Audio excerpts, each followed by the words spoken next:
ഉള്ളത് തിരിച്ചറിഞ്ഞ കാര്യമാണ്. അപ്പസ്തല പ്രവർത്തനം 4:12 നാം വായിക്കുന്നത് പോലെ ആകാശത്തിന് കീഴെ മനുഷ്യരുടെ ഇടയിൽ മനുഷ്യരക്ഷയ്ക്ക് വേണ്ടി മറ്റൊരു നാമവും നൽകപ്പെട്ടിട്ടില്ല. അങ്ങനെ നൽകപ്പെട്ട പൂർത്തിയാക്കിയ രക്ഷ ഇന്ന് എൻ്റെ ജീവിതത്തിൽ എനിക്ക് അനുഭവിക്കാൻ കഴിയുന്നുണ്ടോ എന്ന് പറയുമ്പോൾ ദൈവത്തിന്റെ സ്നേഹം ഇന്ന് എനിക്ക് അനുഭവിക്കാൻ കഴിയുന്നുണ്ടോ? കഴിയണമെങ്കിൽ എൻ്റെ പ്രത്യുത്തരം പ്രധാനപ്പെട്ടതാണ് എന്നുള്ളതാണ്. ഈ രക്ഷ സ്വന്തമാക്കാൻ ഈശോ മിശിഹായിൽ വിശ്വസിച്ച് പാപങ്ങളെക്കുറിച്ച് അനുതപിച്ച് മാനസാന്തരപ്പെട്ട് ഈശോയെ എൻ്റെ ഹൃദയത്തിൽ രക്ഷകനും കർത്താവുമായി സ്വീകരിച്ച് അതിരം കൊണ്ട് ഏറ്റുപറഞ്ഞാൽ മതി. അപ്പോൾ വിശ്വസിക്കണം, മാനസാന്തരപ്പെടണം.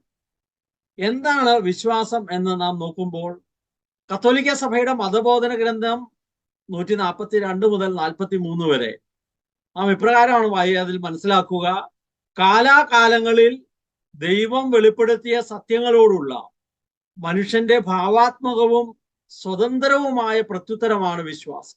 മറ്റാരെങ്കിലും നിർബന്ധിക്കുന്നത് കൊണ്ടല്ല, വളരെ സ്വതന്ത്രമായി ദൈവിക വെളിപ്പെടുത്തലിനോട് നമ്മൾ യേശു പറയുകയാണ്. എന്താണ് ദൈവം വെളിപ്പെടുത്തിയത്? ദൈവപുത്രനായ ക്രിസ്തു ഈ ലോകത്തിൽ വന്ന് നമ്മുടെ പാപങ്ങൾ മോചിച്ച് നമ്മളെ രക്ഷിച്ചു കഴിഞ്ഞു. ആ വെളിപ്പെടുത്തലിന് നാം സ്വതന്ത്രമായി മറ്റൊരു ഫോഴ്സും ഇല്ലാതെ നാം നൽകുന്ന നമ്മുടെ പ്രത്യുത്തരമാണ് വിശ്വാസം എന്ന് പറയുന്നത്. എന്നാൽ വിശ്വാസം എന്ന് വളരെ ലളിതമായി പറഞ്ഞാൽ എന്താണ്? നമ്മൾ ഒരുപക്ഷെ ചിലരെങ്കിലും വൈകുന്നേരത്തെ അത്താഴം കഴിച്ചിട്ടുണ്ടാകും, ഉച്ചക്കത്തെ ഭക്ഷണം കഴിച്ചു.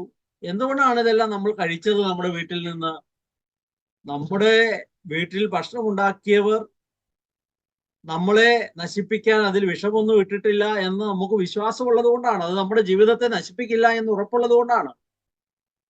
അല്ലേ? നമ്മൾ പറയാം ചിലപ്പോൾ ജോലി അല്ല നമ്മുടെ വീട്ടിൽ ഭക്ഷണം ഉണ്ടാക്കിയത്, നമ്മൾ കുറെ കാലം മുമ്പ് വിഷം കൊടുത്ത്, നമുക്കറിയാലോ.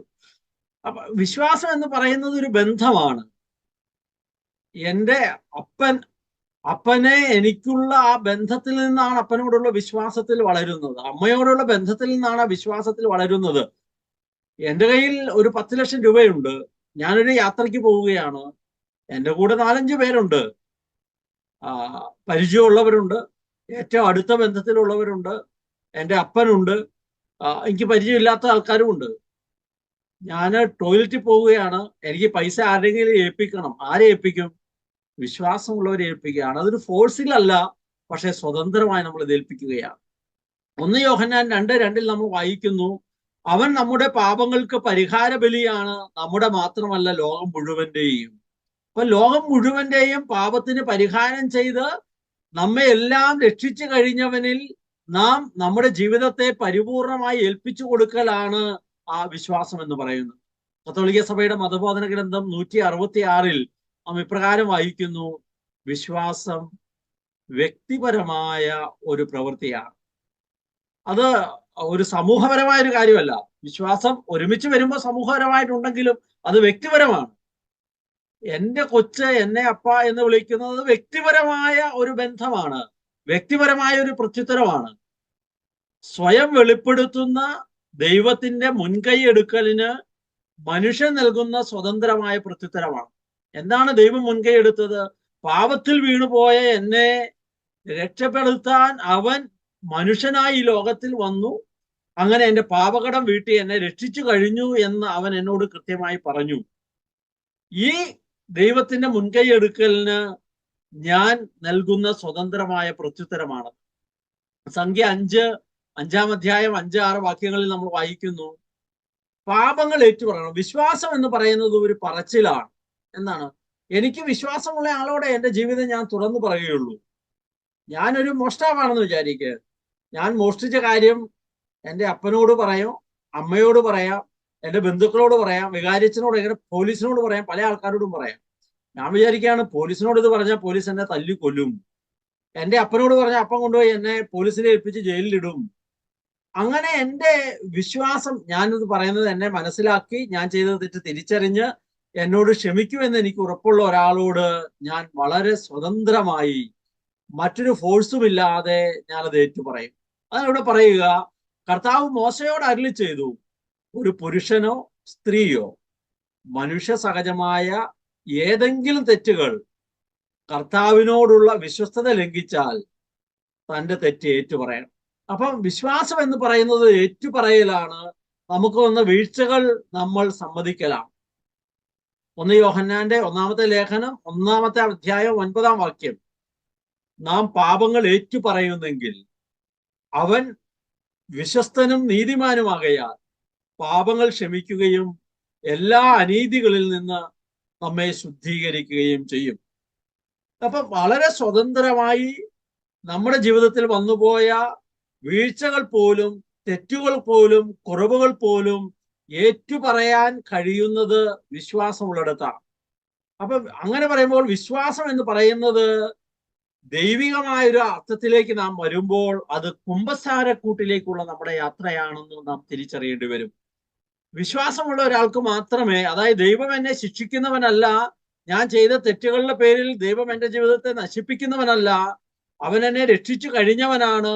എൻ്റെ ഈ പാപവും ബലഹീനതകളും കുറവുകളും ഒക്കെ മനസ്സിലാക്കി അവൻ എന്നെ രക്ഷിച്ചു കഴിഞ്ഞു, എൻ്റെ പാപം ഏറ്റുപറയുമ്പോൾ അവനോട് ക്ഷമിച്ച് എന്നെ രക്ഷിച്ചു എന്ന് ഞാൻ തിരിച്ചറിയുന്നവെങ്കിൽ മാത്രമേ എനിക്ക് സന്തോഷത്തോടും സ്നേഹത്തോടും സ്വാതന്ത്ര്യത്തോടും കൂടി ഏറ്റുപറയാനായിട്ട് പറ്റുകയുള്ളൂ. വാസ്തവത്തിൽ കുമ്പസാരം എന്ന് പറയുന്നത് സ്നേഹത്തോടും വിശ്വാസത്തോടും സന്തോഷത്തോടും കൂടെയുള്ള ഏറ്റുപറച്ചിലാണ് എന്ന് നാം പറയേണ്ടി വരും. അപ്പം വിശ്വാസം എന്ന് പറയുമ്പോൾ വളരെ ഒരു ആഴമായ ഒരു അർത്ഥത്തിലേക്ക് നമ്മൾ നോക്കുമ്പോൾ അത് കുമ്പസാരക്കൂട്ടിലേക്കുള്ള യാത്രയാണ്. എന്നെ രക്ഷിച്ചവനിൽ എനിക്ക് പൂർണ്ണമായി വിശ്വസിക്കാൻ കഴിയണമെങ്കിൽ അത് കുമ്പസാരക്കൂട്ടിലേക്ക് ഞാൻ അടുത്തടുത്ത് യാത്ര ചെയ്യുന്നതാണ്. കുമ്പസാരക്കൂടിനെ കുറിച്ച് നോക്കുമ്പോൾ ഒരു 4 ചിന്തകൾ പ്രധാനമായും മനസ്സിൽ വരികയാണ്. ഒന്ന്, കുമ്പസാരക്കൂട് എന്ന് പറയുന്നത് വില്ലേജ് ഓഫീസാണ്. എന്താണ് വില്ലേജ് ഓഫീസ് എന്ന് പറയുന്നത്? നമ്മുടെ പേരും അഡ്രസ്സും ഡീറ്റെയിലും കാര്യങ്ങളും ഒക്കെ ഉള്ള ഇടമാണ്. ഇല്ലേ, നമ്മുടെ ഒരു അഡ്രസ്സ് ചേഞ്ച് ചെയ്യണം, നമ്മൾ എന്ത് ചെയ്യണം? വില്ലേജ് ഓഫീസിൽ പോയി അപ്ലിക്കേഷൻ കൊടുത്ത് നമ്മുടെ അത് ശരിയാണ്. കുമ്പസാരക്കൂട്ടിലേക്ക് പോകുന്ന എൻ്റെ അഡ്രസ്സ് എന്താണ്? പാപിയായ ഷിജു എന്നുള്ളതാണ്. പുണ്യം മാത്രം ചെയ്യുന്ന ഒരാൾക്ക് കുമ്പസാരക്കൂട്ടിൽ പോകാനാവില്ല. പാപത്തിൽ വീണുപോയ ഒരാൾക്ക് മാത്രമേ രക്ഷയുടെ അനുഭവം പ്രദാനം ചെയ്യുന്ന കുമ്പസാരക്കൂട്ടിലേക്ക് പോകാൻ പറ്റും. അപ്പൊ കുമ്പസാരക്കൂട്ടിലേക്ക് പോകുന്ന ഷിജു പാപിയാണ്. ഷിജുവിന്റെ അഡ്രസ് എന്താണ്? നരകമാണ് വീട്. പാപിക്ക് ആത്യന്തികമായി സ്ഥലം, അവന്റെ അഡ്രസ് നരകം എന്നാണ്. ദേഷ്യം, വാശി, വൈരാഗ്യം, വെറുപ്പ്, പക, ഇങ്ങനെ നിരവധിയായ കാര്യങ്ങൾ എൻ്റെ സമ്പാദ്യമാണ്. വില്ലേജ് ഓഫീസിൽ നമ്മുടെ അക്കൗണ്ട് കൊടുക്കണം. അപ്പം കൃത്യമായി അതുകൊണ്ടാണ് നമ്മൾ കുമ്പസാരക്കൂട്ടിലേക്ക് പോകുമ്പോൾ പാപങ്ങളെല്ലാം ക്രമമായി ഓർക്കണം, അവയുടെ എണ്ണവും തരവും തിരിക്കണം, അവയെല്ലാം ഏറ്റുപറയണം എന്ന് പറയുക. നാം നുണ പറഞ്ഞു എന്ന് പറഞ്ഞാൽ പോരാ. 1 പ്രാവശ്യം നുണ പറഞ്ഞതും 10 പ്രാവശ്യം നുണ പറഞ്ഞതും 100 പ്രാവശ്യം നുണ പറഞ്ഞതും വ്യത്യാസമുണ്ട്. ഞാൻ മോശമായത് വിചാരിച്ചു എന്ന് പറഞ്ഞാൽ പോരാ, അതൊന്നും 5ഉം 10ഉം 100ഉം 1000ഉം വ്യത്യാസമാണ്. എൻ്റെ ഉപേക്ഷ കൊണ്ട് ഞാൻ പാപം ചെയ്തു. എനിക്ക് ചെയ്യാമായിരുന്ന നന്മ ഞാൻ ചെയ്തില്ല. ഞാൻ പോകുമ്പോൾ വഴിയിൽ ഒരാൾ വീണു, എനിക്ക് പിടിച്ചെഴുന്നേൽപ്പിക്കാമായിരുന്നു. ഞാന് സ്കൂട്ടറിൽ പോകുമ്പോൾ പ്രായമായ ഒരാൾ വിഷമിച്ച് നടന്നു പോകുന്നു, എനിക്ക് അദ്ദേഹത്തെയും കൂടി കയറ്റാമായിരുന്നു. ഇങ്ങനെ ഉപേക്ഷ കൊണ്ട് നമ്മുടെ ജീവിതത്തിൽ ധാരാളം പാപം ചെയ്യുന്നുണ്ട്. അപ്പൊ അത് ഉപേക്ഷ കൊണ്ട് എനിക്ക് ചെയ്യാമായിരുന്ന നന്മ ഞാൻ ചെയ്തില്ല എന്ന് പറഞ്ഞത് കൊണ്ട് മാത്രമായില്ല. എത്ര പ്രാവശ്യമാണ്? ഇനി ആരോടെന്നുള്ളതും പ്രധാനപ്പെട്ടതാണ്.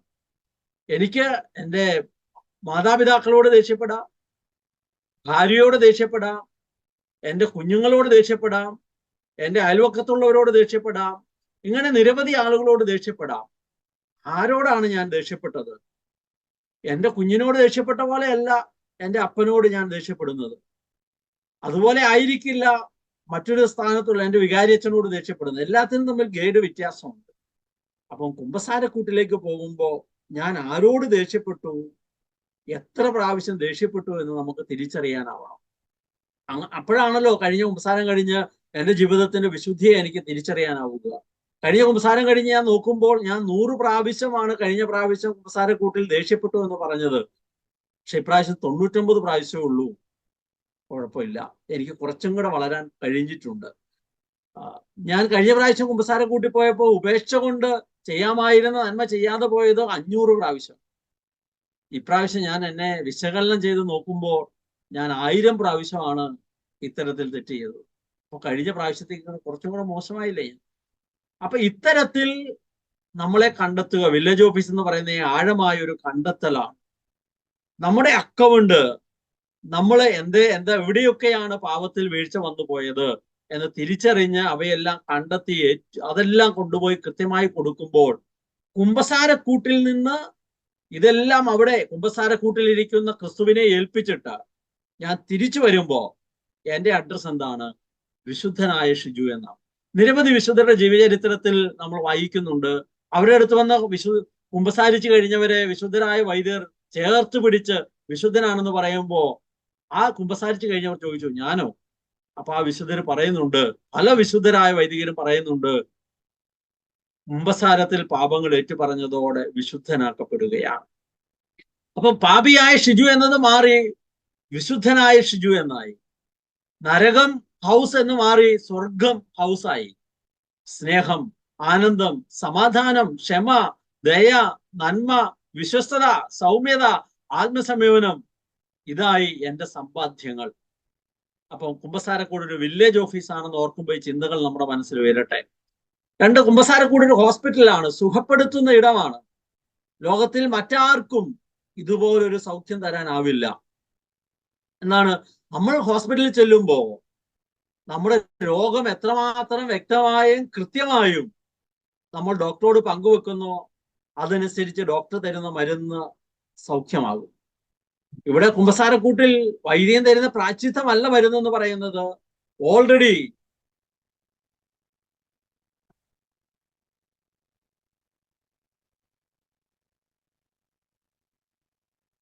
എന്നത് ക്രിസ്തുവിന്റെ മരണത്തിലൂടെ അവൻ നമുക്ക് നേടിത്തന്ന സൗഖ്യം നമ്മുടെ രക്ഷയ്ക്ക് കാരണമാവുകയാണ്. അതുകൊണ്ട് കുമ്പസാരക്കൂട്ടിലേക്ക് പോകുന്ന നമ്മൾ ഹോസ്പിറ്റലാണെന്ന് പറയുമ്പോൾ തലവേദന ഉണ്ടായെന്ന് മാത്രം പറഞ്ഞാൽ പോരാ. എത്ര ദിവസമായി? ഇടതുവശത്താണോ വലതുവശത്താണോ? രാവിലെ ആണോ ഉച്ചയ്ക്കാണോ വൈകിട്ടാണോ? ഇങ്ങനെ നമ്മുടെ ഡീറ്റെയിൽ കൃത്യമായി പറയണം. വിശ്വാസം ഉണ്ടെങ്കിലേ നമുക്ക് ഡോക്ടറോട് കൃത്യമായി കാര്യങ്ങൾ പറയാൻ പറ്റുകയുള്ളൂ. ഞാൻ പറഞ്ഞതെല്ലാം വെച്ച് എന്നെ വിധിച്ചെഴുതും എന്ന് കരുതിയാൽ എനിക്ക് ഡോക്ടറോട് പറയാനാവില്ല.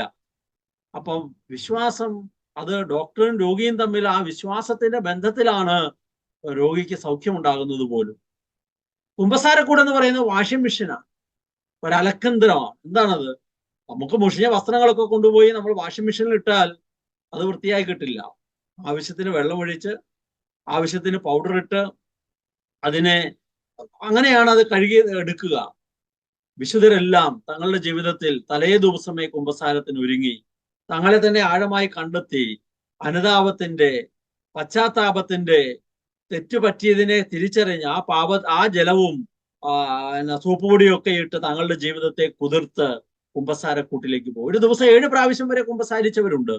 ചെളി പറ്റിയ വസ്ത്രം തിരിച്ചറിയുമ്പോൾ, അത് എന്റെ വസ്ത്രം തെളിയേറ്റിയെന്ന് തിരിച്ചറിയുമ്പോൾ ഞാനത് വാഷിംഗ് മെഷീനിലേക്ക് കൊണ്ടുപോവുകയാണ്. കുമ്പസാരക്കൂട് യഥാർത്ഥത്തിൽ അങ്ങനെയാണ്. അതുകൊണ്ട് എത്ര പ്രാവശ്യം കുമ്പസാരിക്കണം?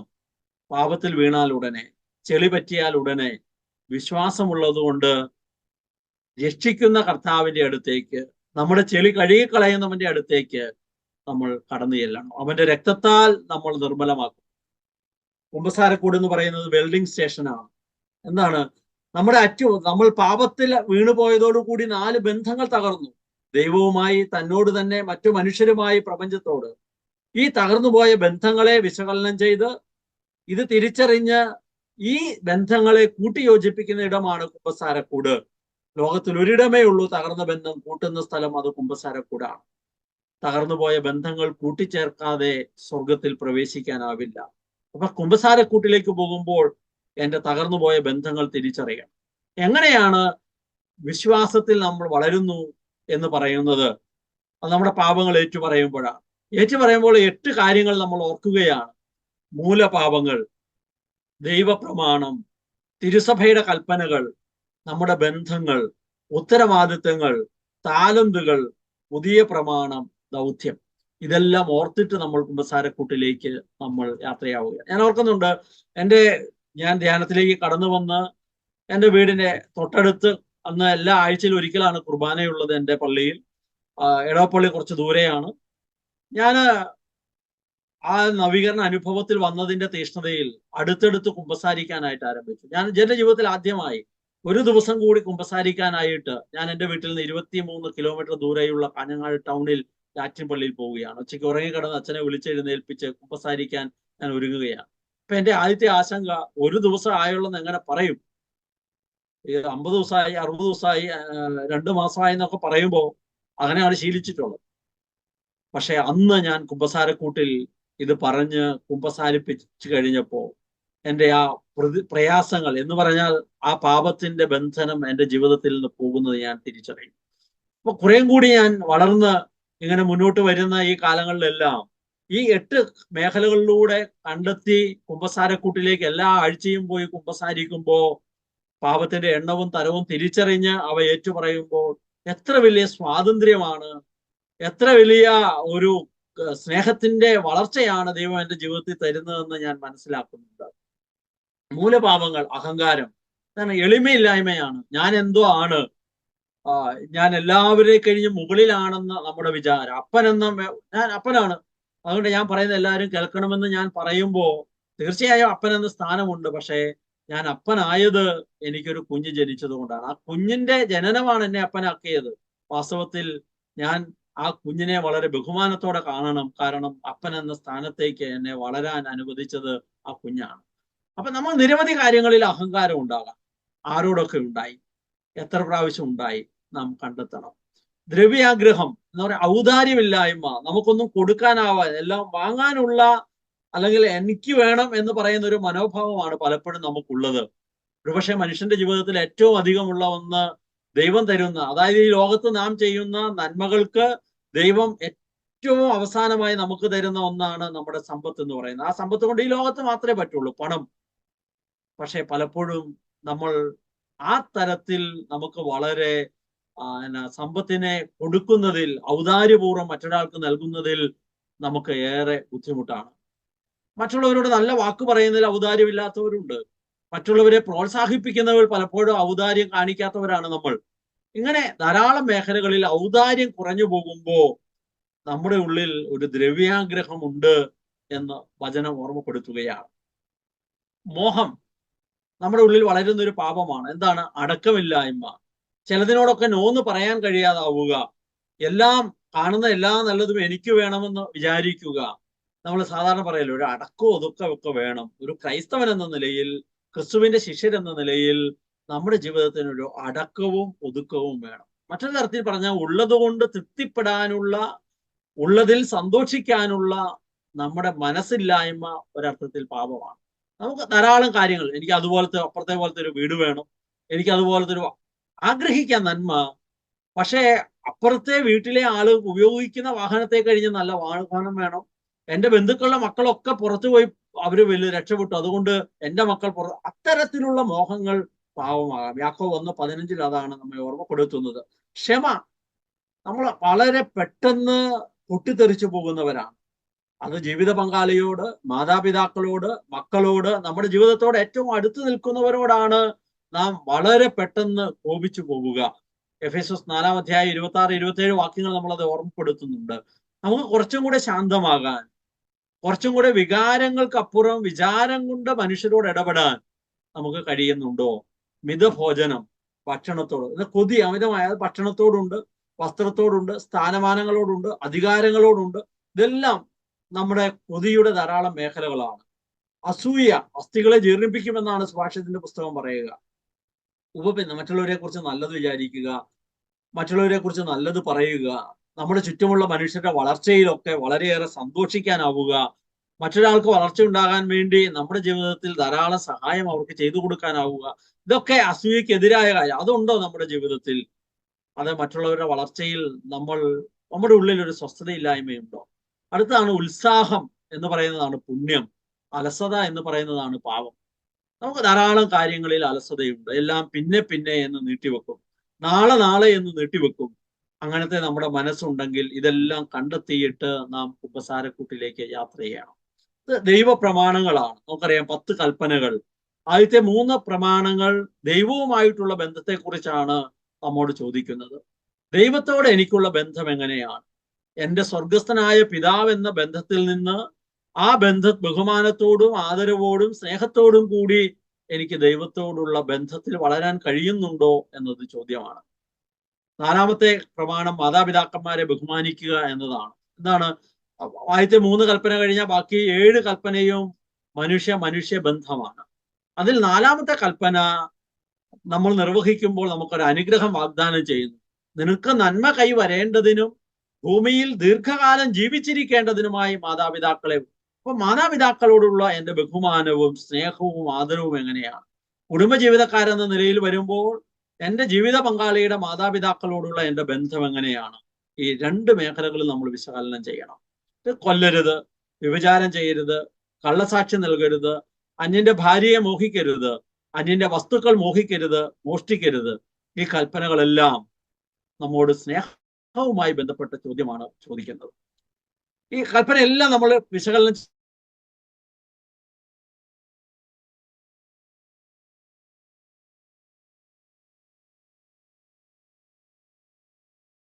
സൗണ്ട് പോയല്ലോ.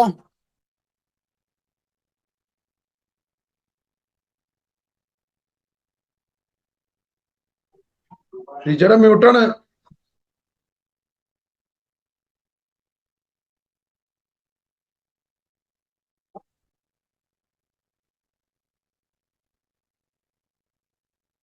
കട്ടായി പോയതാണ്, സോറി.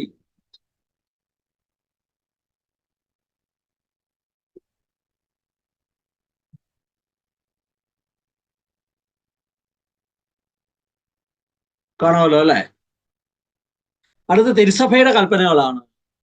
അത് സഭ ക്രിസ്തുവിന്റെ മണവാട്ടിയാണ്. ആ അർത്ഥത്തിൽ മാമോദിസ സ്വീകരിച്ച ഞാൻ സഭയോടുള്ള എൻ്റെ ബന്ധം എങ്ങനെയാകണം?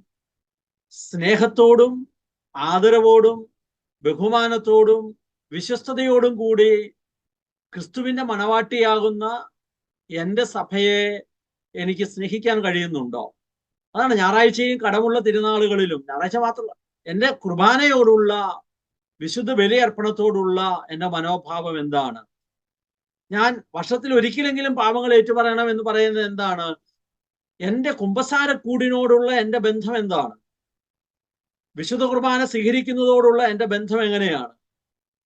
സഭ നിശ്ചയിക്കുന്ന ദിവസങ്ങളിൽ മാംസഭക്ഷണം വർജിക്കുകയും ഉപവാസം അനുഷ്ഠിക്കുകയും ചെയ്യണം എന്ന് നാം പറയുമ്പോൾ എൻ്റെ സഭ എനിക്ക് തരുന്ന, എൻ്റെ ജീവിതത്തിന്റെ അനുഗ്രഹത്തിനായി ചേരുന്ന ചില നിയമങ്ങൾ, നിർദ്ദേശങ്ങൾ ഞാൻ എങ്ങനെയാണ് സ്വീകരിക്കുന്നത്? സഭയുടെ ആവശ്യങ്ങളിൽ എൻ്റെ ഇടപെടലുകൾ എങ്ങനെയാണ്? കുമ്പസാരത്തിന് പോകുമ്പോൾ ഇതൊക്കെ വിചിന്തനമാകേണ്ടതാണ്. അടുത്ത നമ്മുടെ ബന്ധങ്ങളാണ്. ദൈവവുമായിട്ടുള്ള നമ്മുടെ ബന്ധം എങ്ങനെയാണ്? തന്നോട് തന്നെ, മറ്റുള്ളവരോട്, ജീവജാലങ്ങളോട് കുറേ കൂടി സ്നേഹത്തോടെ, ആദരവോടെ, ബഹുമാനത്തോടെ ദൈവത്തോടുള്ള എൻ്റെ ബന്ധത്തിൽ വളർച്ചയുണ്ടായോ? ഞാൻ എന്നെ തന്നെ ഈ ഒരു ആദരവോടും ബഹുമാനത്തോടും കൂടെ നോക്കിക്കാണുന്നുണ്ടോ? ദൈവം എൻ്റെ ചുറ്റുമുള്ള ഓരോരുത്തരെയും നോക്കിക്കാണുന്നത് പോലെയാണോ ഞാൻ അവരെ നോക്കിക്കാണുന്നത്? എൻ്റെ ജീവിത പങ്കാളി ദൈവത്തിന്റെ മകനും മകളുമാണ്. അപ്പൊ ദൈവത്തിന്റെ മകളോട് ഇടപെടുന്നത് പോലെയാണോ എൻ്റെ ജീവിത പങ്കാളിയോട്, എൻ്റെ മക്കളോട്, ഞാൻ കണ്ടുമുട്ടുന്ന മനുഷ്യരോട് ഇടപെടുന്നത്? ജീവജാലങ്ങളോട്, ഈ ജീവജാലങ്ങളെ മുഴുവൻ ദൈവം എൻ്റെ നന്മയ്ക്കും അനുഗ്രഹത്തിനുമായി സൃഷ്ടിച്ചതാണ്. ആ ഒരു സ്നേഹവും ആദരവും ബഹുമാനവും ഒക്കെ അവയോട് കാണിക്കണം. നമ്മൾ അസീസിയുടെ ജീവിതത്തിൽ, ഫ്രാൻസിസ് അസീസിയുടെ ജീവിതത്തിൽ അത് നമ്മൾ കാണുന്നുണ്ട്. എല്ലാത്തിനെയും സഹോദര സഹോദരി എന്ന് വിളിച്ചു. ആ കടിച്ചു കീറുന്ന ചെന്നായെ പോലും സഹോദരി എന്നാണ് വിളിച്ചത്. നമ്മൾ സഹോദരിയെ ചെന്നായെ എന്നും ആണ് നമ്മൾ. അതാണ് നമ്മൾ തമ്മിലുള്ള ഒരു വ്യത്യാസം. നമ്മളോട് ചോദ്യം ഇതാണ്: ഈ ബന്ധങ്ങളെല്ലാം സ്നേഹത്തിൽ ആഴമുള്ള ഒരു ബന്ധമായി കഴിഞ്ഞ കുമ്പസാരത്തിന് ശേഷം വളർത്താൻ എനിക്കായിട്ടുണ്ടോ? നമുക്ക് ഓരോരുത്തർക്കും ഉത്തരവാദിത്വമുണ്ട്. ഏത് ജീവിതാന്തസ്ഥനായാൽ കുടുംബത്തിലുണ്ട്, സഭയിലുണ്ട്, സമൂഹത്തിലുണ്ട്. നമ്മുടെ ഈ ഉത്തരവാദിത്തങ്ങളെല്ലാം സ്നേഹത്തിൽ അധിഷ്ഠിതമായി നിർവഹിക്കാൻ എനിക്ക് കഴിഞ്ഞുണ്ടോ? എൻ്റെ കുടുംബത്തോടുള്ള എൻ്റെ ഉത്തരവാദിത്തങ്ങളെല്ലാം സ്നേഹത്തോടെയാണോ നിർവഹിച്ചത്? അതോ കടമയായതുകൊണ്ടും ഉത്തരവാദിത്വം ആയതുകൊണ്ടും ചുറ്റുമുള്ളവർ പറയുന്നത് കൊണ്ടുമാണ്? സഭയിലും സമൂഹത്തിലുമൊക്കെ എനിക്ക് നിരവധി ഉത്തരവാദിത്തങ്ങളുണ്ട്. അതെല്ലാം ദൈവത്തോടുള്ള ആഴമായ സ്നേഹത്തെ പ്രതി ഞാൻ കണ്ടുമുട്ടിയ മനുഷ്യരിൽ ദൈവത്തിന്റെ മുഖം കണ്ടുകൊണ്ട് മദർ തെരേസയെ പോലെ ആ സ്നേഹത്തിന്റെ പ്രവൃത്തിയാണോ ഞാൻ നിർവഹിച്ചത് എന്ന് കുമ്പസാരത്തിന് പോകുമ്പോൾ നാം കണ്ടെത്തിയിട്ട് വേണം പോകാൻ. നമ്മുടെ താലന്തുകൾ, നമുക്ക് നിരവധി കഴിവുകളുണ്ട്. കഴിവുകളുടെ സമ്പന്നതയാണ് നാം ഓരോരുത്തരും. നമുക്ക് ധാരാളം സമ്പത്തുണ്ട്. പണം മാത്രമല്ല, നിരവധിയായ സമ്പത്തുകളുണ്ട്. ചിലർക്ക് സുഹൃത്തുക്കളായിരിക്കാം സമ്പത്ത്, ചിലർക്ക് അറിവ്, ഇങ്ങനെ ധാരാളം കാര്യങ്ങൾ. നമുക്ക് ആരോഗ്യമുണ്ട്, സമയമുണ്ട്, നമുക്ക് സ്വാധീനങ്ങളുണ്ട്, അറിവുണ്ട്. ഇതെല്ലാം ദൈവഹിത പ്രകാരം സ്നേഹത്തോടെ ഞാൻ നിർവഹിച്ചോ? എനിക്ക് പാടാനുള്ള കഴിവ് ഞാൻ ദൈവത്തോടുള്ള സ്നേഹത്തെ പ്രതി ഞാൻ പാടാനായിട്ട് ഉപയോഗിച്ചു. എനിക്ക് ആരോഗ്യം, റോട്ടിൽ വീണ് കിടന്ന ഒരാളെ ഞാൻ ദൈവത്തോടുള്ള സ്നേഹത്തെ പ്രതി എൻ്റെ ആരോഗ്യം ഞാൻ ഉപയോഗിച്ചോ? ഇങ്ങനെ എൻ്റെ താലന്തുകളെ ഞാൻ എങ്ങനെയാണ് ഉപേക്ഷിച്ചത്? പലപ്പോഴും നമ്മുടെ ഉപേക്ഷ കൊണ്ടുള്ള പാപം വരുന്നത് ഈ കഴിവുകളെയൊക്കെ വേണ്ട വിധം നാം ഉപയോഗിക്കാതെ പോകുന്നു എന്നുള്ളിടത്താണെന്ന് എനിക്ക് തോന്നുകയാണ്. ഇത് പുതിയ പ്രമാണമാണ്, സ്നേഹത്തിന്റെ കൽപ്പനയാണ്.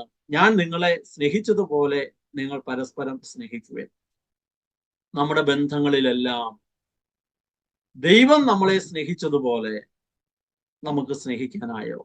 പാപികളായ എന്നോടുള്ള സ്നേഹത്തെ പ്രതി തൻ്റെ ജീവൻ, അവസാനത്തുള്ളി രക്തവും എനിക്ക് വിലയായി തന്നതുപോലെ എൻ്റെ പ്രിയപ്പെട്ടവർക്ക് വേണ്ടി എൻ്റെ ജീവൻ നൽകാൻ തക്കവിധമുള്ള സ്നേഹത്തിന്റെ വളർച്ച എനിക്ക് ഉണ്ടായിട്ടുണ്ടോ എന്ന് നാം കണ്ടെത്തണം.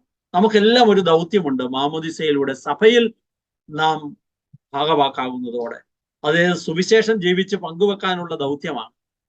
പ്രിയപ്പെട്ടവരെ, നമ്മുടെ ജീവിതത്തിൽ ഇന്നോളം വേണ്ട വിധം നാം സുവിശേഷം പങ്കുവെച്ചോ? സുവിശേഷം ഫലപ്രദമായി പങ്കുവെക്കുന്നതിൽ എനിക്ക് വളരാൻ കഴിഞ്ഞിട്ടുണ്ടോ? ഇത് നാം കൂടുതൽ ആഴത്തിൽ വിശകലനം ചെയ്യേണ്ടതുണ്ട്. നാം ഇത് ചിന്തിച്ചുകൊണ്ട് വേണം നമ്മൾ കുമ്പസാരക്കൂട്ടിലേക്ക് പോകാൻ. ഇത്തരത്തിൽ നമ്മൾ ആരോട് എത്ര പ്രാവശ്യം ഈ മേഖലകളിലൊക്കെ വന്നുപോയ വീഴ്ചകൾ കണ്ടെത്തി കുമ്പസാരക്കൂട്ടിലേക്ക് എത്തി നമ്മളുടെ പാപങ്ങളെല്ലാം ഏറ്റുപറയുന്നത് വിശ്വാസമുള്ളിടത്താണ്. നമുക്ക് ഈ ആഴ്ച കുറച്ചുകൂടി വിശ്വാസത്തിൽ വളരാൻ, നന്നായി ഒരുങ്ങി കുമ്പസാരിക്കാൻ ദൈവകൃപ ചോദിക്കാം. പ്രിയപ്പെട്ടവരെ, വിശ്വാസത്തിന്റെ വളർച്ച കുമ്പസാരക്കൂട്ടിലേക്കുള്ള അടുത്തടുത്തുള്ള യാത്രയാണ്. പാപത്തിൽ വീഴുമ്പോഴേ സ്നേഹത്തോടും സന്തോഷത്തോടും സ്വാതന്ത്ര്യത്തോടും കൂടി ഓടി കുമ്പസാരക്കൂട്ടിലേക്ക് ചെല്ലാൻ കഴിയുന്നത് ദൈവം നമുക്ക് നൽകുന്ന കൃപയോടൊപ്പം ദൈവത്തോട് ചേർന്ന് നാം വളർത്തുന്ന നമ്മുടെ വിശ്വാസത്തിന്റെ പ്രതിഫലനവുമാണ്. കർത്താവിന് നമുക്ക് നന്ദി പറയാം. കൂടുതൽ കൂടുതൽ വിശ്വാസത്തിൽ വളരാൻ, നമ്മുടെ ജീവിതത്തിന്റെ വീഴ്ചകൾ ഏറ്റുപറയാൻ അവിടുത്തെ ആത്മാവ് തന്നെ നമ്മെ സഹായിക്കട്ടെ. ആമേൻ.